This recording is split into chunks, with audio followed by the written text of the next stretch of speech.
Alors, bonjour à tous. Parlez-nous, c'est encore nous.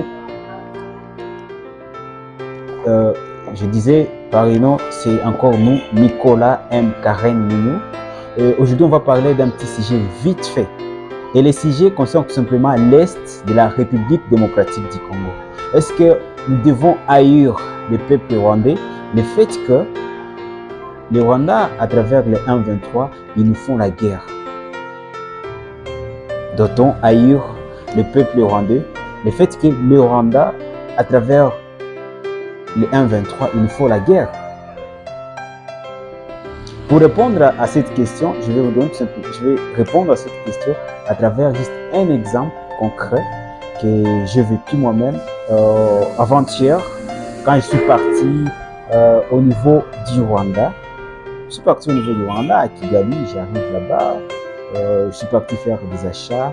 Je rencontre, d'abord dans une boutique, je leur demande où est-ce que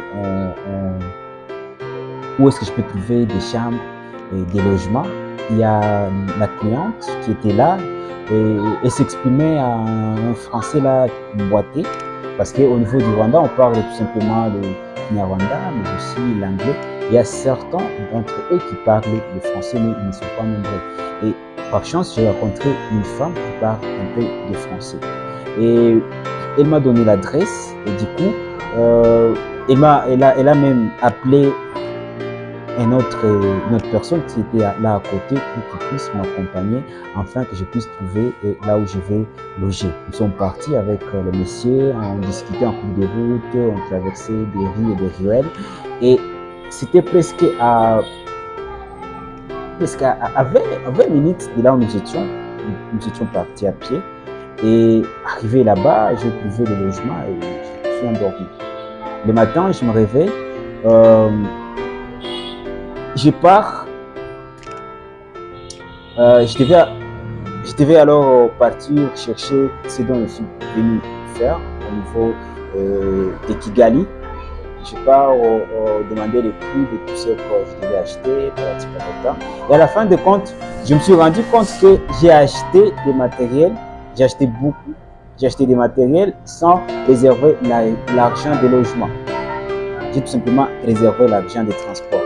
Pourquoi je l'ai fait? Pourquoi? Parce que je savais que je vais tout simplement sortir au niveau de Kigali. Si par exemple c'est vers 11h et du coup j'arrive vers 15h pour traverser la petite barrière. Et une chose que j'ai pas eu la chance, parce que je suis parti à la gare, c'était vers 14h, 14h15 minutes. Or, pour quitter Kigali, Gisenyi, ça prend environ 5 heures du temps. Et les 5 heures du temps, on ferme la petite barrière vers 15h. C'est-à-dire que si tu arrives là vers 19h, 18h, tu n'auras plus la possibilité de traverser la petite barrière. Et c'était la chose que j'ai vécue au niveau du Rwanda. Et du coup, je monte dans le bus, je dis au chauffeur que je reste tout simplement avec l'argent pour payer le transport de Kigali vers Gisenyi. C'était 3300 francs rwandais, ce que j'ai payé. Et je n'avais pas l'argent pour payer les logements dès que je vais arriver au niveau de Gisenyi parce que je n'avais pas prévu tout ça. Dans ma poche, j'avais tout simplement 2500 francs rwandais à part les 3300 de transport. Or, pour payer les logements au niveau de Gisenyi, ça commence avec 5000 francs rwandais. Donc, je manquais environ 2500 francs rwandais. Mais ma chance est que j'avais de l'argent dans mon Airtel Money du Congo. Or, Airtel Money du Congo, avec MTN et Airtel du Rwanda, il n'y avait pas de compte. Il n'y avait pas une possibilité. Bien sûr, il y en avait, mais le problème, c'est quoi? Le problème, c'était la connexion. Je ne pouvais pas avoir la possibilité d'utiliser Airtel du Congo au niveau du Rwanda pour, par exemple, faire les transferts d'argent. Je n'avais pas cette possibilité. Et ils m'ont dit, ne vous en faites pas, dès que vous allez arriver au niveau de Gisenyi, vous allez trouver une connexion pour faire les transferts afin d'avoir de l'argent pour payer les logements. Nous partons dans le bus avant d'arriver au moins à à 8 km avant que nous puissions arriver au niveau de l'ICI, j'explique encore une dame qui était à côté de moi. Je lui dis non, je n'ai pas de l'argent pour payer les logements au niveau de l'ICI. Or, je dois partir à Goma demain matin. Et puis la dame là, elle s'explique entre elles en Kinyarwanda. Elle dit au chauffeur, et elle explique la situation, elle s'explique entre elles. Et du coup, j'attends. Bon, bien sûr, je n'attends pas, je ne comprends pas les Kinyarwanda, mais bien sûr, j'ai plutôt tout simplement de 2500 francs, c'est un Congolais, des trucs comme ça. Et le chauffeur qui dit, il va me donner 500 francs rwandais pour augmenter sur l'argent que j'avais. Un chauffeur que je ne connais même pas. Mais il me dit, il va me donner 500 francs rwandais pour que j'augmente. Et il y avait aussi un passager là à côté qui a dit, non, moi, je connais les chambres de 3000 francs rwandais. Et la dame qui dit, ok, ça va, tu peux accompagner alors les Congolais, ce qu'il disait, les Congolais. Tu peux accompagner alors les Congolais pour qu'ils puissent trouver les logements là où il va dormir. Et nous descendons dans les bus, dès que nous étions vraiment à Gisenyi, on descend dans les bus. Les chauffeurs là, c'est un Rwandais, je vous dis, il me donne 500 francs rwandais, il me dit que je puisse augmenter sur les 2500 francs rwandais que j'avais pour que je puisse utiliser 3000 francs rwandais afin que je puisse trouver un logement. Nous descendons dans les bus, nous partons avec le monsieur qui m'accompagne.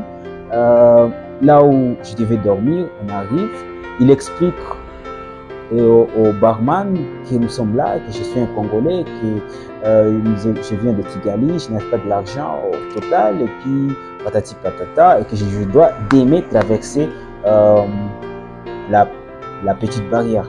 Et du coup, le barman me demande mon identité, je lui donne disons le CPG que j'avais, il écrit, et du coup, je vois encore le monsieur qui m'a accompagné à lever 1000 francs rwandais, c'est-à-dire environ 2000 francs congolais, pour aller acheter pour moi à manger. Bien sûr, j'avais des petits trucs dans mon sac, des yaourts, et à part ça, je pense que j'avais aussi les pains, j'en avais dans ma poche, dans le sac que j'avais. Si j'avais je ne pouvais pas vraiment être plus exigeant, ou soit lui donner cette possibilité d'acheter encore pour moi la nourriture. Mais avec la bonne foi qu'il avait, il a enlevé son 1000 francs pour acheter pour moi les pommes sautées, disons les pommes de terre qu'on a cuit. Je suis parti dans la chambre, ils m'ont accompagné là-dedans et il a dit qu'il viendra me prendre demain matin pour m'accompagner à la petite barrière. C'était énorme en fait. Le soir, quand je dors, je me dis, mais est-ce que nous devons, je me suis alors posé cette question, est-ce que nous devons haïr tout le peuple rwandais? Et je me suis rendu compte que ce n'est pas le peuple rwandais qu'on doit haïr. Nous devons d'abord regarder la source. Où est le problème? Qui crée ces problèmes? Est-ce que c'est les Rwandais qui créent les problèmes? Est-ce que c'est Kagame qui crée les problèmes des 1-23 qui envahissent l'Est de la République démocratique du Congo? Vous allez vous rendre compte qu'il y a encore une source. Il y a la racine. Il y a les gens qui tirent les ficelles. Et ce sont les gens-là qui tirent les ficelles, c'est eux que nous devons plus nous attaquer. Et les gens que nous devons plus nous attaquer, ce n'est rien d'autre que les États-Unis et l'Europe. Quand je dis l'Europe, je parle de la France, je parle de tous ces systèmes-là. C'est à eux que nous devons attaquer, mais ce n'est pas les Rwandais. Parce que quand on attaque les Rwandais, c'est tout simplement attaquer les visibles, or il y a l'invisible. Et c'est l'invisible qui est plus puissant que ce que nous voyons. Paul Kagame, c'est tout simplement un espion. C'est un pion qu'on utilise. Les 1-23, même chose, c'est tout simplement les pions. Mais la source, c'est au niveau des États-Unis. Cette guerre de l'Est de la République démocratique du Congo, c'est eux qui en profitent. C'est eux les bénéficiaires. Les Rwandais, Paul Kagame, lui aussi c'est un pion. Mais nous attaquons tout simplement au visible, au lieu de nous attaquer à l'invisible. Parce que je ne pense pas si Paul Kagame disparaît aujourd'hui, je ne pense pas que le système va s'arrêter, ou la guerre à l'Est va s'arrêter. Non, il y a tout un système qui est là, qui est bien organisé. Ça commence au niveau des États-Unis il y a aussi la France, il y a tous ces systèmes, ça arrive au niveau du Rwanda et pouf, 1,23 et puis ça tombe au niveau de l'Est de la République démocratique du Congo. Est-ce que nous devons haïr le peuple rwandais à cause de cette guerre que nous vivons chaque jour au Congo? Avec cette histoire que je viens de vous relater, une histoire que moi-même j'ai vécue quand j'étais à Kigali, les Rwandais, ils sont tellement à cœur, ils sont formidables, ils sont des innocents, ils aiment les Congolais. Moi-même j'ai vécu ça. Un chauffeur qui t'ajoute 500 francs rwandais, c'est environ 1000, on peut dire 1000 francs congolais. Au-delà de tout ça, un passager rwandais qui t'accompagne jusqu'à l'hôtel où tu vas dormir, encore il augmente pour toi 1000 francs rwandais pour que tu manges. Ça, c'est quel genre d'amour que les Rwandais font pour nous? Est-ce que nous sommes prêts à voir ça? Est-ce que nous sommes prêts à nous aimer au-delà de tout ce qui se présente aujourd'hui? Est-ce que nous sommes prêts à voir au-delà de ce que nos yeux voient pour aller s'attaquer non pas au Rwanda, mais à la source? Parce que si on attaque la source, c'est-à-dire les États-Unis, la France, tous ces systèmes qui se trouvent en Occident, nous pouvons gagner cette guerre. Nous pouvons gagner cette guerre. Et parmi les pistes que nous pouvons prendre pour gagner la guerre du 23, c'est tout simplement prendre des décisions énormes. Des décisions que nos présidents ont du mal à prendre aujourd'hui. Et là, cette décision, c'est de couper des relations avec les États-Unis, avec la France, pour aujourd'hui s'allier au niveau des BRICS. Disons la Russie.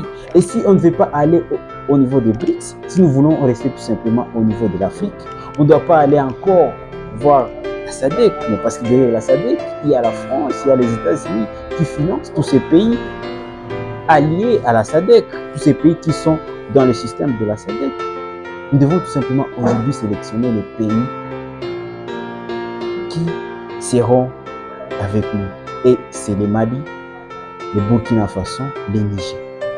Pourquoi nous disons cela? Parce qu'ils se sont déracinés du système américain, France, pour créer leur propre système avec comme allié le BRICS. C'est cette décision-là que le président Tshisekedi doit prendre. C'est une énorme décision avec tous les intérêts que nous gagnons. Entre parenthèses, que nous gagnons, bien sûr, que nous, les peuples congolais, on ne voit pas tous ces intérêts. Tout ce qu'ils gagnent, avec tout le financement qu'ils gagnent, les ONG qui sont là, tous ces intérêts bizarres, c'est ce qui les retiennent encore à ne pas prendre des décisions qui vont changer ces pays une fois pour toutes. Pourquoi? Parce qu'ils savent que si nous prenons cette décision, nous risquons de mourir. Mais à quoi bon de mourir en petit feu? Et à la fin des comptes, ne rien gagner. Vaut mieux qu'on se décide de mourir une fois pour toutes. Soit on meurt parce que nous sommes alliés aux BRICS, Niger, Mali, Burkina Faso. Soit on meurt une fois pour toutes, au lieu de mourir en petit feu parce que nous faisons semblant d'être avec les États-Unis, d'être avec la France. Or, nous savons que c'est eux qui tirent les ficelles. C'est cette décision-là que nos chefs, que les décideurs, les ministres ont du mal à décider, à se réunir et prendre la décision de couper cette relation à cause des intérêts personnels. Des intérêts qui n'aident pas le peuple congolais. Nous devons casser avec.